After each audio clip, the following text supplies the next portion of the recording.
Hi everyone, in this video I'm going to show you how to install toner cartridge to HP LaserJet M140w.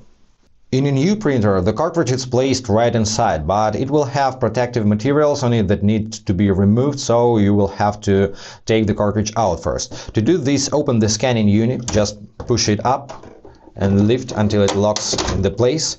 Now grab the handle of the cartridge and pull it up and towards you, and easily remove the cartridge from the slot. Next, if the cartridge is new, you will see these orange plastic protectors on the both sides of the printing drum, and you need to pull this ribbon and remove these plastic protectors. And next, find this ring on the left side of the cartridge, and this transparent ribbon will be inside of the cartridge, so you need to pull this ring and completely remove all the ribbon from inside of the cartridge. Now the cartridge is ready, and turn it so that the text faces you, and align the cartridge with the slots in the printer and just glide it down and slightly push. After this you can close the scanning unit and wait until the printer to stop making any sounds, and you're all set. You can start using your printer.